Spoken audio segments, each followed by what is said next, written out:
मत पड़ो 72 हूरों के चक्कर में, कोई नहीं है हिंदुओं की टक्कर में। तुम्हारे मंदिरों में घुस करके अब नमाज पढ़ेंगे, क्योंकि ये लोग चिढ़ से बैठ गए अयोध्या की। आज एक देश जागा है, कल सारे देश जागेंगे। फ्रांस की सरकार एक्शन ले रही है, तो वो हमारे देश के अंदर आंदोलन क्यों? फ्रांस के मुस्लिमों की सहमति में या उनके पक्ष में अगर कोई भी प्रदर्शन करता है, शूट एंड साइट का तुरंत ऑर्डर देना चाहिए। हमारे यहाँ जैसे करीना कपूर नहीं है जो सैफ अली खान की बीवी बन जाए, अगर उसके अंदर ताकत होती सैफ अली खान को हिंदू बनाती, मुसलमानी तो नहीं बनती। आमिर खान की बीवी है, वो भी हिंदू है, वो भी जाकर के मुसलमानी बन गई। क्यों बन गई? आज कल परसों और उसमें बीत जाती है बरसों। ऐसा बिल्कुल भी नहीं होना चाहिए। दया भी उतनी रखो जो कि सामने वाला तुम्हें भोला ना समझे और भोला समझ के तुम्हें खा ना जाए। दोस्तों नमस्कार, आज हम बात करेंगे मथुरा वृंदावन के अंदर जो तीर्थों का जो स्थान है और तीर्थों की जो मान्यता है उसको लेकर के। अब एक मंदिर के अंदर जाकर के दो नमाजी जाकर के नमाज पढ़ते हैं और फोटो वायरल करते हैं। क्या जताना चाहते हैं आखिरकार? योगी का जो क्षेत्र है, योगी जहां पर बसते हैं और ऊपर से योगी की सरकार, उसमें भी बाज नहीं आते हैं। आज इस विशेष चर्चा पे हमारे साथ वीर सिंह चौहान जी हैं। चौहान साहब, कैसे देखते हैं कि एक मंदिर में दो नमाजी झूठ मूठ के बन करके हम परिक्रमा दे करके आए हैं, आस्था के लिए आए हैं, मंदिर दर्शन करने के लिए आए हैं, फिर प्रसाद लेते हैं और अंदर जा कर के फिर वो नमाज पढ़ने लग जाते हैं और वो फोटो वायरल करते हैं। तब पता चलता है कि आखिरकार ये नमाज पढ़ के गए यहाँ पर। ये नमाज तो एक बहाना है। ये लोग हैं जिहादी। ये जिहादी हैं, इस देश के अंदर शांति नहीं रहना चाहते हैं। और योगी है, योगी ने तो इतना इन लोगों को टाइट कर रखा है, उसके बाद में भी ये लोग जताना चाहते हैं कि हम लोग तुम लोगों को चैन से नहीं बैठने देना चाहते। और मेरा इनको एक ही कहना है, मत पड़ो 72 हूरों के चक्कर में, कोई नहीं है हिंदुओं की टक्कर में। और अगर इनसे तुम टकराओगे तो चूर चूर हो जाओगे। अपनी हैसियत और अपनी जो तुम्हारी कौम है उसको तुम लोग बर्बाद कर दोगे, मिटा दोगे। आज का हिंदुस्तान पहले वाला हिंदुस्तान नहीं है। जैसे तुम लोग टोलियों में आते थे और हिंदुओं के अकेले दुकेले घर को लूट के लेके जाते थे, आज वो ये हिंदुस्तान नहीं है। आज तुमने हमको जागृत कर दिया कि जैसे हमने अयोध्या के अंदर राम मंदिर हथियाया है, अपनाया है और उसको अपना बनाया है, इसीलिए अब तुम लोग हम लोगों को जागृत करने आए हो कि कृष्ण मंदिर, कृष्ण भूमि, कृष्ण जन्मभूमि, उसको भी हिंदू तुम लोग आज़ाद क्यों नहीं करा रहे हो? तुम्हारे जो अलर्ट होना था हो चुका। मथुरा में इस तरह की हरकत करना क्या जताना चाहते हैं? ये जताना चाहते हैं कि जैसे हिंदू लोग जो कुछ सोए हुए हैं, तो उनको इन लोगों ने एक तरीके से अलर्ट कर दिया है कि हम तुम्हारे मंदिरों में घुस करके अब नमाज पढ़ेंगे, क्योंकि ये लोग चिढ़ से बैठ गए अयोध्या की। इनको इतनी चिढ़ मची हुई है कि मंदिर बन कैसे रहा है और बनेगा कैसे। उससे पहले ये कोई हिंदू मुस्लिम का दंगा फसाद कराना चाहते हैं। इसके अंदर अगर इसकी जांच होगी बहुत बड़ी साजिश निकलेगी, और इतनी बड़ी साजिश निकलेगी कि इसमें बाहर के मुल्कों का हाथ भी निकलेगा। एक हिम्मत चाहिए, बहुत बड़ी हिम्मत चाहिए हिंदुओं के मंदिर में जा करके नमाज पढ़ने के लिए। जितनी भी सरकारें हैं, चाहे हरियाणा की बात करें या फिर हम उत्तर प्रदेश की बात करें, लफ्ज़ जिहाद को लेकर के बहुत सख्त दिखाई दे रही हैं, परंतु लफ्ज़ जिहाद की घटनाएं बार बार जनता के सामने आती जा रही हैं। आखिरकार इन पर अंकुश कब लगेगा? इस पे अंकुश लगाने का मेरे हिसाब से जब तक हमारे यहाँ की लड़कियाँ हर तरीके से मैच्योर, समझदार और समझदारी नहीं दिखाएंगी, ये कांड होते रहेंगे।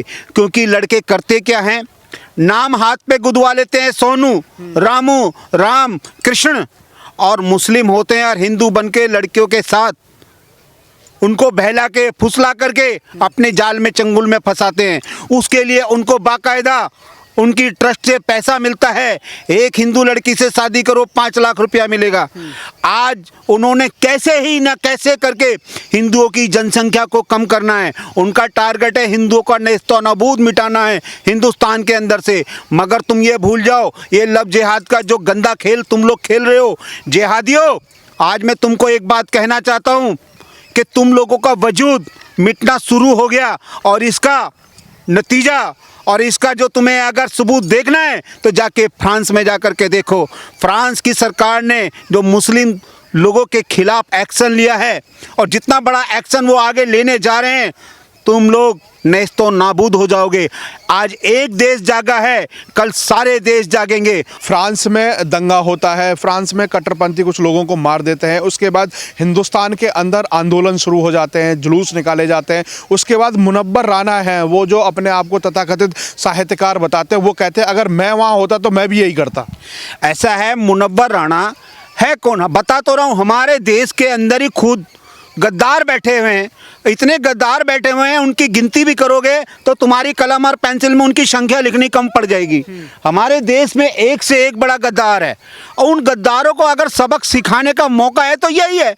अगर फ्रांस के अंदर मुस्लिमों के खिलाफ फ्रांस की सरकार एक्शन ले रही है तो वो हमारे देश के अंदर आंदोलन क्यों? हमारा देश का पैसा बर्बाद क्यों? हमारी देश की पुलिस, हमारी देश की सिक्योरिटी क्यों लगेगी इन लोगों पर? सरकार को इतना सख्त एक्शन लेना चाहिए। फ्रांस के मुस्लिमों की सहमति में या उनके पक्ष में अगर कोई भी प्रदर्शन करता है, शूट एंड साइट का तुरंत ऑर्डर देना चाहिए। और हमारे यहाँ ऐसे प्रदर्शन तुरंत रुकने चाहिए। हमारे यहाँ ठीक है, आज़ादी है, मगर इतनी भी नहीं होगी कि हम अपने देश में आग लगा के खुद बैठ जाएं। कहते हैं कि अभिव्यक्ति की आज़ादी है, बोलने का अधिकार सभी को है, परंतु क्या इतना बड़ा बोलने का अधिकार है अगर फ्रांस के अंदर कट्टरपंथी लोगों ने 4 लोगों की हत्या कर दी, जबकि अभिव्यक्ति आज़ादी कहता है कि उनका विरोध करना चाहिए था? कहीं ना कहीं उनके साथ खड़े हुए नजर आ रहे हैं। ऐसा है, देखिए ये सब कुछ हुआ, एक मोहम्मद है इनका, कोई पैगंबर है, उसका कार्टून वगैरह बनाने से। अब एक बात बताइए, अगर किसी ने कार्टून बनाया तो उसको कानून के हिसाब से सजा दिलाओ ना। क्या उसकी हत्या करनी है? क्या उसके साथियों की हत्या करनी है? क्या आंदोलन करना है? क्या प्रदर्शन करना है? और क्या बेगुनाहों को मारना है? आज तक होता यही आया है, आज तक यही होता है, बेगुनाहों का खून बहाया जाता है। उन 4 औरतों का दोस्त था, लेडीजों का, जिनका गला काट दिया गया, जिनको मार दिया, उनका क्या दोस्त था? इन लोगों का मजलूम, निर्दोष और जो बेचारे बिल्कुल एकदम किसी लायक नहीं, उन लोगों की हत्या करने में इनको बड़ा मजा आता है। अगर इनको टकराना है तो बराबर में 10-10 करके आओ ना। ये लोग करते क्या हैं कि जहां देखते हैं 2 से 4 हैं, वहां 40 आते हैं और उड़ा करके चले जाते हैं और अपने आप को कहते हैं हमने कर दिया। अरे क्या कर दिया तुमने? कुछ नहीं किया। आज वहां पाकिस्तान में फवाद जैसा बंदा बैठ करके बोलता है कि पुलवामा कांड हमने करवाया था, पुलवामा कांड हमने करवाया था। उसने सीने की चोट पे कहा, डंके की चोट पे कह दिया, तो हमने भी कह दिया एयर स्ट्राइक हमने करवाई।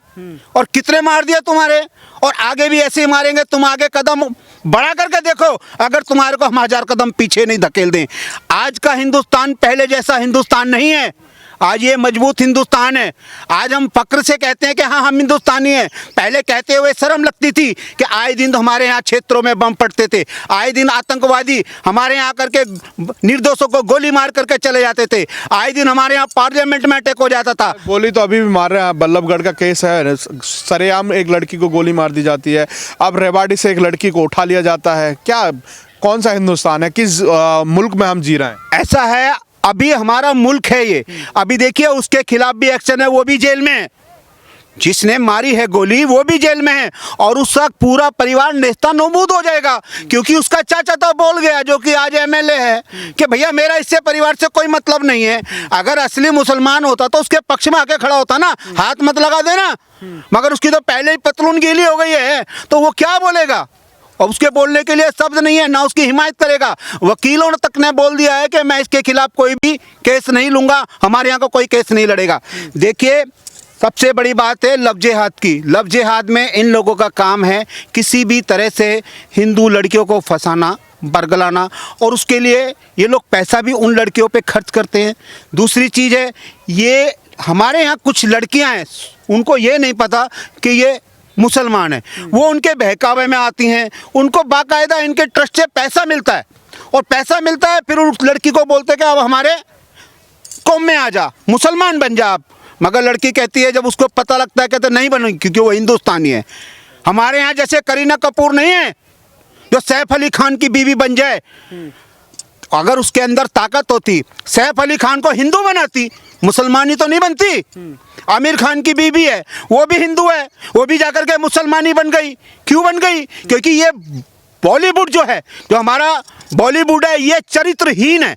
ये माँ बेटी बहन बेटी में कोई फर्क नहीं समझता है। इनके अंदर कोई वो नहीं है, इनको सिर्फ काम पिपासु है, इनको सिर्फ वासना की भूख है इनके अंदर, किसी भी तरह इनकी भूख मिटनी चाहिए। आखिरकार लव जिहाद पे फुल स्टॉप कब लगेगा, कैसे लगेगा? जबकि अगर हम बात करें नेताओं की जो पार्लियामेंट में बैठ के कानून बनाते हैं, उनको सबको पता है किस तरीके से ये लव जिहाद को फैलाया जा रहा है, कैसे लड़कियों को फंसाया जाता है, सब पता है उनको। आखिरकार कानून कब बनेगा जो इस पे स्टॉप लगाएगा? कानून इसमें कुछ नहीं कर सकता। सबसे बड़ी बात है, अगर मैं घटनाएं गिनूं, आपका हाथरस में बहुत बड़ा केस हुआ, उसको किस तरीके से प्रायोजित किया गया। अगर हम बात करें फ्रांस के अंदर फसाद होता है, आग हिंदुस्तान में लगाई जाती है, मंदिर के अंदर नमाज बिना अनुमति के पढ़ने के लिए ये करते हैं, लव जिहाद के इतने बड़े बड़े केसेज आ रहे हैं, गोली ये मार देते हैं। आखिरकार ये क्या जताना चाहते हैं? डराना चाहते हैं हिंदुस्तान को? जी नहीं, हिंदुस्तान कभी ना तो पहले डरा है और ना कभी डरेगा। दूसरी चीज, अंतकाल विपरीत बुद्धि, अब इन लोगों का अंतकाल आ चुका है और ये इनकी जो बुद्धि है भ्रष्ट हो गई है और ये ऐसे अनर्गल काम कर रहे हैं जिससे कैसे भी हिंदुओं को भड़काया जाए और एक एक हिंदू जब निकलेगा ना तो वो 100 पे भारी पड़ेगा। सबसे बड़ी बात है कि जिस तरीके से हरियाणा के अंदर एक पर एक केस सामने आ रहे हैं, योगी जी ने भाषण में अपने में कहा है कि लव जिहाद पे ऐसा कानून बनेगा कि राम नाम सत्य कर दिया जाएगा। अब जो लव जिहाद करेंगे उनका राम नाम सत्य हो जाएगा, खुले मन से उन्होंने ऐलान कर दिया है। ये बहुत अच्छी बात है जो योगी जी ने ऐसी बात बोली है, हम उनके साथ हैं और उनसे पूरी सहमति के साथ उनकी बात का, उनके कानून का हम लोग समर्थन करते हैं। मगर होगा कब? ये बहुत जल्दी होना चाहिए। और जो लव जिहाद में जो भी लड़की को फंसाता है, फर्स्ट इंफॉर्मेशन पे कार्रवाई होनी चाहिए। ये नहीं है कि कोई इंफॉर्मेशन करता है आज कल परसों और उसमें बीत जाती है बरसों, ऐसा बिल्कुल भी नहीं होना चाहिए।